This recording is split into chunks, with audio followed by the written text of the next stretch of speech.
मान्यवर काशीराम जी ने साइकिल यात्रा पैदल यात्रा के माध्यम से पूरे बहुजन समाज यानी SC/ST OBC माइनॉरिटी को इकट्ठा कर बहुजन समाज यानी कि बहुजन समाज पार्टी का निर्माण किया। उसी कारण ही बहन कुमारी मायावती उत्तर प्रदेश की 4 बार CM बनी और उन्होंने नारा दिया है, मान्यवर काशीराम जी ने नारा दिया, बहुजन हिताय बहुजन सुखाय। लेकिन मान्यवर काशीराम जी की मृत्यु के बाद उस नारे को बदलकर सर्वजन हिताय सर्वजन सुखाय हाथी नहीं गणेश है, जिससे कि हुआ ऐसा बहुजन समाज लगातार यानी कि बसपा से कटता गया और उनका वोट दूसरी पार्टियों में घटता गया। इसी बीच अब वो काम करना आ रहे हैं कि नगीना के सांसद है जो चंद्रशेखर आजाद वही कारवा को आगे बढ़ा रहे हैं। बहुजन यानी भाईचारा बनाओ और प्रभुत्व जन सम्मेलन कर रहे हैं ताकि उत्तर प्रदेश में पूरा बहुजन समाज इकट्ठा हो और साथ ही साथ पूरे देश की साथी यानी कि सत्ता पर काबिज हो। इसी बीच चंद्रशेखर आजाद ने उत्तर प्रदेश के झांसी में आयोजित अस्तित्व बचाओ भाईचारा बनाओ प्रबुद्ध सम्मेलन में अपनों के बीच अनेक महत्वपूर्ण विषयों का साझा किया। पहला, OBC की जातिवार जनगणना का मुद्दा। केंद्र सरकार द्वारा अन्य पिछड़ा वर्ग OBC की जाति आधारित जनगणना जानबूझकर न कराना षड्यंत्र न्याय के सिद्धांतों के खिलाफ एक सोचा समझा षड्यंत्र है।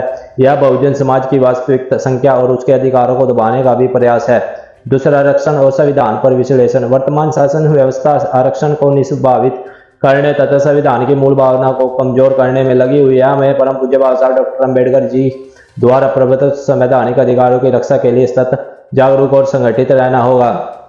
तीसरा, EVM प्रणाली का लोकतंत्र पर प्रभाव। इलेक्ट्रॉनिक वोटिंग मशीन EVM के माध्यम से चुनाव कराना लोकतंत्र की पारदर्शिता और जन विरुद्ध विश्वास के विरुद्ध है। यह व्यवस्था शासक वर्ग को षड्यंत्र का हिस्सा प्रतीत करती है जिससे उद्देश्य चुनाव प्रक्रिया में नियंत्रित करती है। चौथा, दलित पिछड़े आदिवासी अल्पसंख्यक व मुस्लिम पर बढ़ते अत्याचार। वर्तमान समय में अनुसूचित जाति जनजाति और पछड़ा वर्ग और मुस्लिम समाज पर होने वाले अत्याचारों में चिंताजनक वृद्धि हुई है। यह न केवल संवैधानिक मूल्यों का आघात है बल्कि सामाजिक ताने बाने को छीन भिन करने का संकट है। पांचवा, प्राइवेट सेक्टरों में आरक्षण की मांग। सरकारी क्षेत्रों में निजीकरण का कारण आरक्षण प्राप्त अवसर सीमित होते जा रहे हैं। अतः आवश्यक है कि प्राइवेट सेक्टरों में अनुसूचित जाति जनजाति पिछड़ा वर्ग आरक्षण मिले ताकि स्वदेशी विकास सुनिश्चित किया जाए। छठा, मंडल कमीशन की सिफारिशों को पूर्ण लागू करना। मंडल कमीशन की न्यायिक सामाजिक न्याय की स्थापित करने हेतु सिर्फ सिफारिशों की प्रस्तुत किया था परंतु पूर्ण रूप से लागू नहीं किया। यह जब समय की अब आवश्यकता है। तो आप भी देखें, चंद्रशेखर आजाद ने दिया झांसी में भाषण जो हो रहा है साथियों तेजी से वायरल, जिससे कि पूरा बहुजन समाज अब फिर आजाद समाज पार्टी में अपनी एक किरण देख रहा है।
प्यारे साथियों, सर्वप्रथम तो मैं बुंदेलखंड की धरती को नमन करता हूं। आज यहाँ झांसी मंडल में जब हम लोग प्रबुद्ध सम्मेलन में पहुंचे तो प्यारे साथियों, मैं आपको याद दिलाना चाहता हूं कि ये प्रबुद्ध सम्मेलन सहारनपुर से शुरू हुआ, फिर मेरठ मंडल के हापुड़ में हुआ, उसके बाद गाजीपुर में हुआ बनारस मंडल का, फिर आगरा मंडल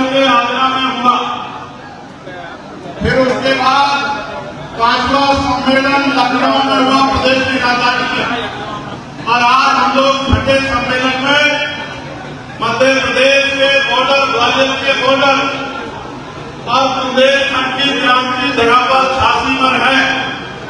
और झांसी के इस सम्मेलन में आके आपका जो जुनून देख के मैं पूरी जिम्मेदारी से कह सकता हूं कि आने वाला कल सुनहरा होगा उत्तर प्रदेश में। उत्तर प्रदेश की गद्दियों पर हकवंचित बहुजन समाज का पहरा होगा। इस बात का मेरा विश्वास और बुलंद हो रहा है।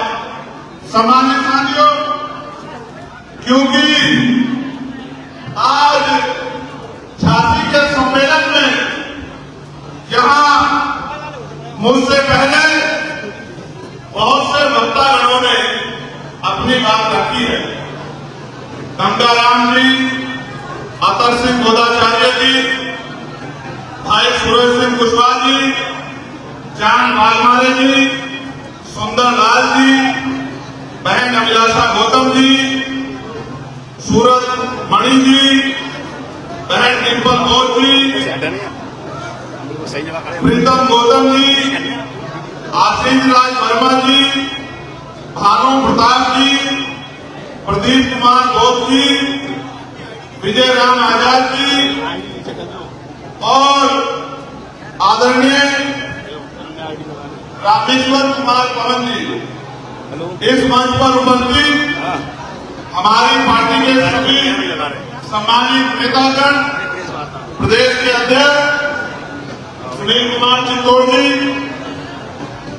इस मंडल के मुख्य मंडल प्रभारी अनूप कुमार आजाद जी, हरीश चौधरी जी,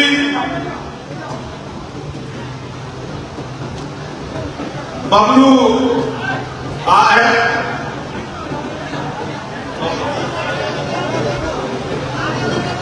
बाबू अहमद जी, जिलाध्यक्ष काशी सोनू कुमार जी, जिलाध्यक्ष जालौन विजय कुमार जी, जिलाध्यक्ष ललितपुर रामाकांत जी, युवा मोर्चा के मंडल अध्यक्ष नारायण चौधरी जी, युवा मोर्चा के झांसी के अध्यक्ष राहुल जी, जालौन के अध्यक्ष धर्मेंद्र जी, ललितपुर के अध्यक्ष राहुल जी और इनके साथ जो अन्य सम्मानित नेतागण और बहनें इस मंच पर उपस्थित हैं, मैं उन सबका धन्यवाद करता हूं। साथ साथ मैं मीडिया के बंधुओं का और इन बदलाव के साथियों का भी बहुत बहुत धन्यवाद करता हूं।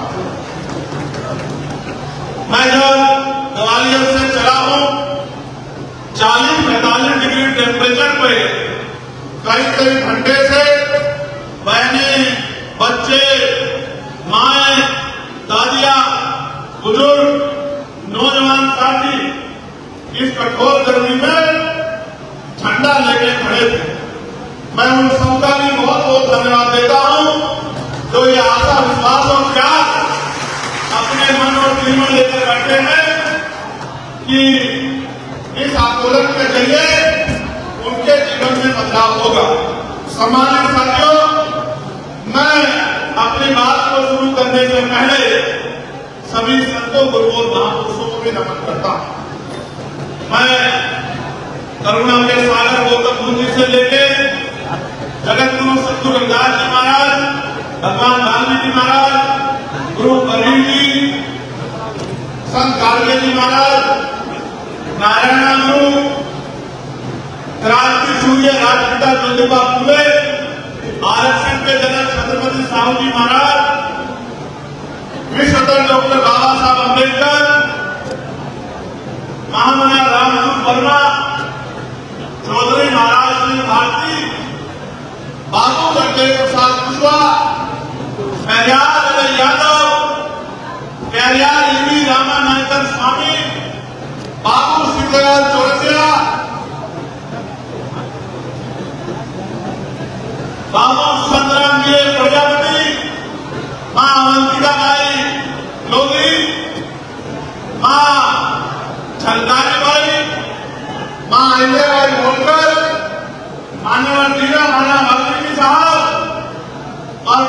साथ में काशीराम को भी आज इस कार्यक्रम से अपना नमन पेश करता हूं। सम्मानित साथियों, जब हम बुंदेलखंड की बात करेंगे तो हम बुंदेलखंड की धरती यानी कि वीरांगना मां सरदारी बाई को भी याद करेंगे। साथियों, जब हम बुंदेलखंड की बात करेंगे तो शिक्षा क्रांति के जनक ब्रह्मानंद लोधी जी को भी हम लोग यहां से नमन करेंगे और दुनिया की सर्वश्रेष्ठ विद्वानों में से मां फूलन देवी को भी, वीरांगना मां फूलन देवी को भी हम इस मंच से नमन करेंगे। सम्मानित साथियों, सर्वप्रथम तो मैं आपको ये बताना चाहता हूं कि इस कार्यक्रम का नाम प्रबुद्धजन सम्मेलन क्यों है। क्योंकि साथियों, पिछले लंबे समय से हम लोग ये देख रहे हैं कि कुछ पार्टियां भारतीय संविधान के विरोध में जाकर और मनवादी विचारधारा को मानते हुए एक जाति वर्ग के लोगों को प्रबुद्धजन कह के तमाम भक्तवंती समाज को अपमानित करने का काम करती है, नीचा दिखाने का काम करती है, उनको छोटा दिखाने का काम करती है। जब इस बात को मैंने महसूस किया तो मुझे लगा कि ये तो मनुवादी विचारधारा के लोग हैं, क्योंकि देश में तो हर वो व्यक्ति प्रबुद्धजन है जो बाबा साहब अम्बेडकर के, जो साहू जी महाराज के, जो राजपिता ज्योतिबा फुले के, जो महात्मा शेख के, जो महात्मा फुले के आंदोलन को आगे बढ़ाने का काम कर रहा है। हर वो किसान, नौजवान, महिलाएं और भक्तवंती समाज का वो पहरेदार, वो योद्धा प्रबुद्धजन है जो अपने लिए नहीं जीता, जो अपने समाज के लिए जीता है, अपने देश के लिए जीता है, भक्तवंती समाज के लिए जीता है, वो सब प्रबुद्धजन है। प्यारे साथियों, मैं जननायक कपूरी ठाकुर को भी याद करूंगा, जिनको इस संदर्भ में जब उन्होंने समता का रास्ता प्राप्त किया, समता के रास्ते में चलने का काम किया, तो उनको जातिगत टिप्पणी करके अपमानित करने का काम नहीं किया गया। सम्मानित साथियों, पहली बात यह है कि हम लोग कर क्या रहे हैं। हम लोग इस देश में राजपिता ज्योतिबा फुले, छत्रपति साहू जी महाराज, बाबा साहब अम्बेडकर और माननीय काशीराम साहब के कारवा को आगे बढ़ाने का काम कर रहे हैं। ये अकेला मैं नहीं कर रहा हूं, इस मंच पर उपस्थित हर एक व्यक्ति, हर एक बहन, हमारे मंत्री जी, हमारे संत गुरु और ये जो वॉलंटियर साथी आज इस पंडाल में उपस्थित है, ये सब लोग मिलकर इसी काम को कर रहे हैं। मैं इनका बहुत बहुत धन्यवाद करता हूं। सम्मानित साथियों, मैं अपनी माताओं बहनों का भी धन्यवाद करता हूं जो अपना कीमती समय निकालकर यहाँ आई। प्यारे साथियों, अभी रामेश्वर पवन जी बात कर रहे थे, वो कह रहे थे कि महापुरुष सामाजिक परिवर्तन चाहते थे। सामाजिक परिवर्तन बिना राजनीतिक शक्ति से नहीं हो सकता है।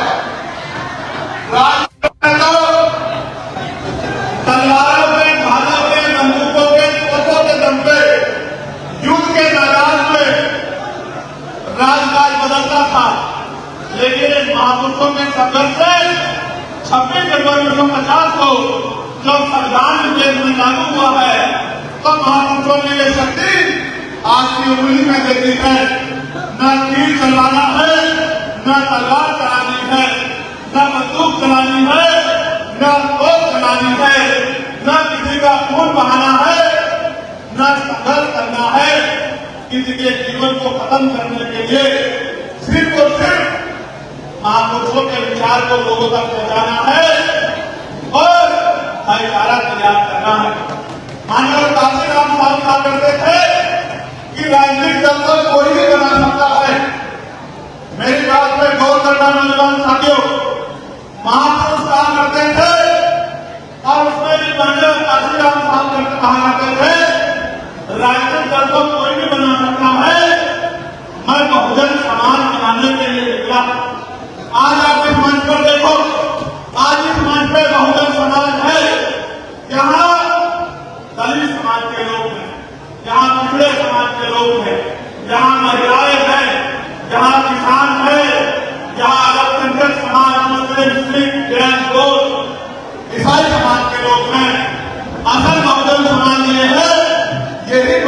से ये हम लोग जितने हैं कि पहले बहुजन समाज बनाया जाए, फिर उसमें भाईचारा पैदा किया जाए, और जिस दिन आपने बहुजन समाज बना लिया, मेरी बात को ध्यान रखना, न उत्तर प्रदेश की राजनीति और न दिल्ली की राजनीति आपसे दूर नहीं होगी मेरे लोगों।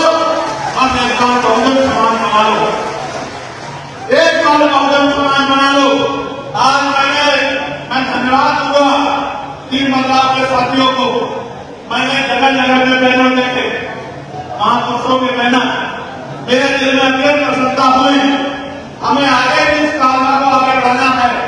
जहां जहां सम्मेलन होंगे, हमें एक एक महापुरुष की तस्वीर को लगाना है और ये संदेश देना है कि आज जो हमारे आंदोलन पर चारों तरफ से हमले हो रहे हैं, उन हमलों का आशा कारण ये है कि हम एक जाति का आंदोलन नहीं चला रहे हैं, हम भाईचारे का आंदोलन चला रहे हैं, बहुजन समाज का आंदोलन चला रहे हैं। सामान्य साथियों, मेरे जिम्मेदार साथियों, इस बहुजन सम्मेलन में हमने महत्वपूर्ण 4-5 विषय रखे हैं। उन 4-5 विषयों में सारी समस्या का हल है। अगर आप कहोगे तो मैं उन 4-5 विषयों को आपके सामने रखूंगा। आज क्या है वो विषय मैं आपके सामने रखूं तो मैं हाथ लगेगा।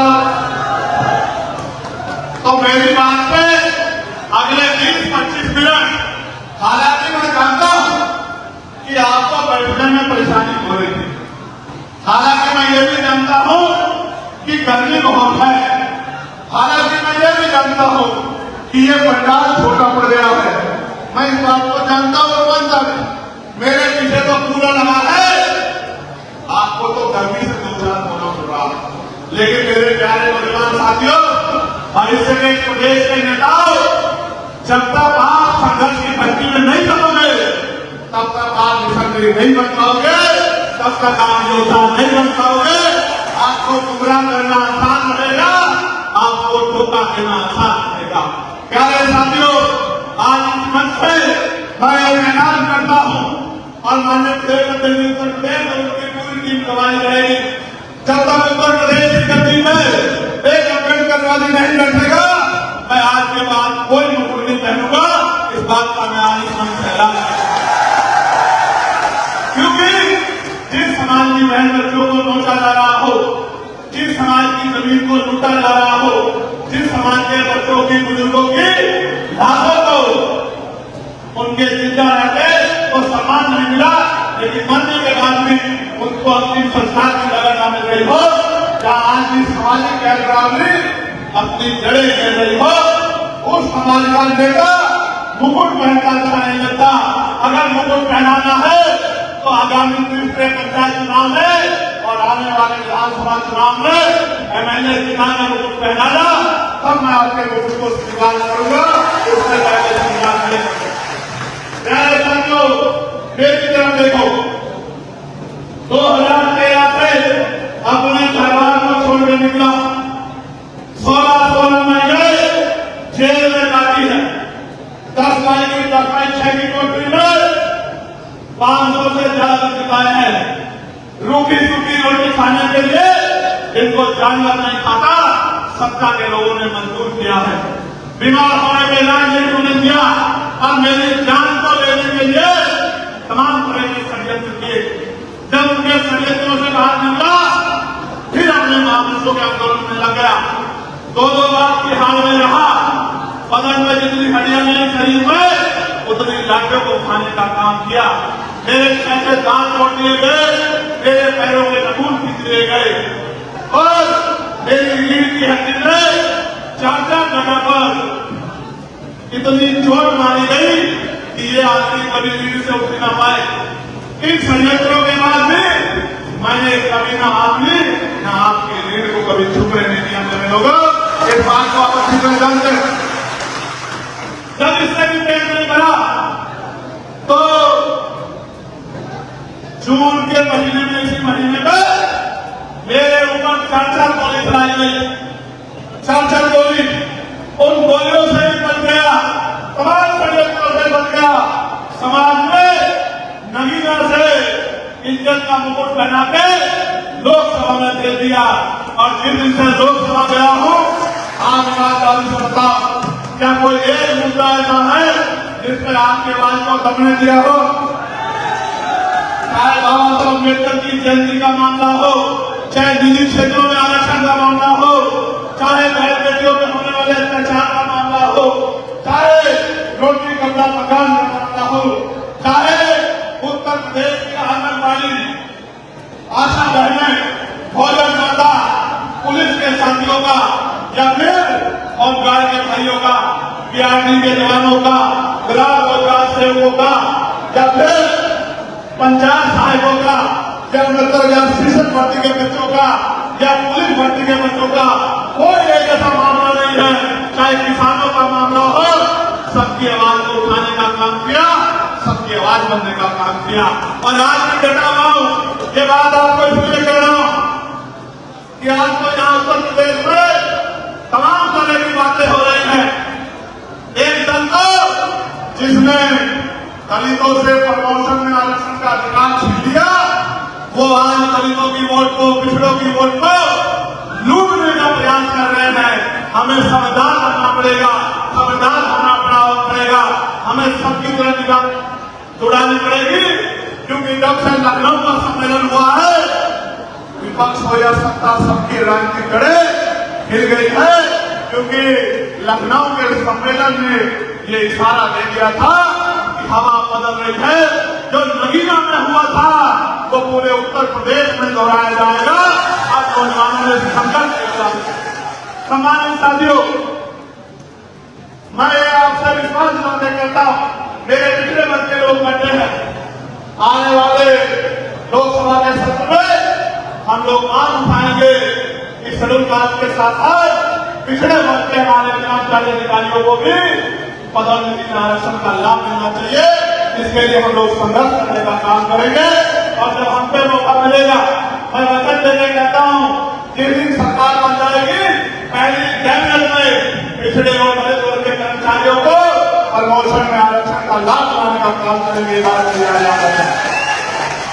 प्यारे साथियों, यहाँ जो आंदोलन को समझो, मैं बहुजन की बात क्यों कर रहा हूँ, मैं भाईचारे की बात क्यों कर रहा हूँ, क्योंकि जिस आंदोलन की वजह से आज मेरे तन पे कपड़े आए हैं, वो आंदोलन राष्ट्रपिता ज्योति बापू ने चलाया, वो आंदोलन छत्रपति साहब जी महाराज ने चलाया, वो आंदोलन टीवी कल्याण रामानायक स्वामी ने चलाया, वो आंदोलन कल्याण यादव ने चलाया, वो आंदोलन बाबा साहब अम्बेडकर ने चलाया, वो आंदोलन महात्मा रामसूर वर्मा ने अध्यक्ष के रूप में चलाया, वो आंदोलन संत छोटूराम के चौधरी महाराज की भांति ने चलाया, वो आंदोलन बाबू जगदेव प्रसाद कुशवाहा ने और जनरल कपूरी ठाकुर ने चलाया, वो आंदोलन बाबू सिंह दयाल चौरसिया ने चलाया, वो आंदोलन संत रामदेव प्रजापति जी ने चलाया, वो आंदोलन क्रांति के नायक परमानंद जोशी ने चलाया। आपको अपना अभिप्राय को पहचानना पड़ेगा। न आजादी से पहले और न आजादी के आज तक आपके आंसुओं को देख के किसी ने आपकी मदद नहीं की। आपके अपने बीच के लोगों ने, आपके इस परिवार के लोगों ने, जो परिवार मैंने आपको बताने का काम किया, इन्हीं सब महापुरुषों ने आंदोलन को चला के, चाहे वो मानव काशीराम साहब रहे हो या मानव दीना वाल्मीकि साहब रहे हो, इन्हीं महापुरुषों ने आंदोलन चलाया। तो बता दें, महापुरुषों ने आंदोलन चलाया, हमें गुलामी से निकालने का काम किया। क्या हम महापुरुषों के वंशजों से भाईचारा बना के आगे बढ़ना चाहिए, नहीं बढ़ना चाहिए? बताओ, बढ़ना चाहिए नहीं बढ़ना चाहिए? क्या अपने ही भाइयों से लड़ना चाहिए? बताओ। बहुत अच्छे। तो मैं आपको मंच से ऐलान करके कहता हूं, 1931 की जनगणना के अनुसार पिछड़ा वर्ग 52% था और आरक्षण कितना मिलता है? 27%। और बहुत सारी जगह पे तो वो भी नहीं मिलता। मैं आपको विश्वास दिलाने कहता हूं कि 52% पिछड़े वर्ग के लोगों को 52% आरक्षण दिलाने का काम हम लोग उत्तर प्रदेश में करेंगे। ये मेरा वचन आप लोगों को। बहुत सारी पार्टियों को मौका मिला है, वो नहीं कर पाए। जो पहले नहीं हुआ, ऐसा नहीं कि अब नहीं होगा, वो जरूर होगा और डंडे की चोट पे होगा। यह ऐलान आपके सामने बैठा मानने वाले वक्त में, क्योंकि जिस तरह से निजीकरण हो रहा है, सरकारी नौकरी खत्म की जा रही है, आरक्षण की हत्या की जा रही है, मैंने पार्लियामेंट में नाम पाई थी और मैं प्राइवेट नंबर बिल लेके आया था कि निजी क्षेत्रों में आरक्षण होना चाहिए। मैं आपको विश्वास दिलाता हूं, एक मौका आजाद समाज पार्टी को दो, पूरे उत्तर प्रदेश के निजी क्षेत्रों में आरक्षण की व्यवस्था लागू करने का काम एससी, बीसी और माइनॉरिटी के लिए हम लोग करेंगे। मेरी बात को आप याद रखना, याद रखना मेरी बात को। और गारंटी देंगे कि एक भी नौजवान बेरोजगार नहीं रहेगा।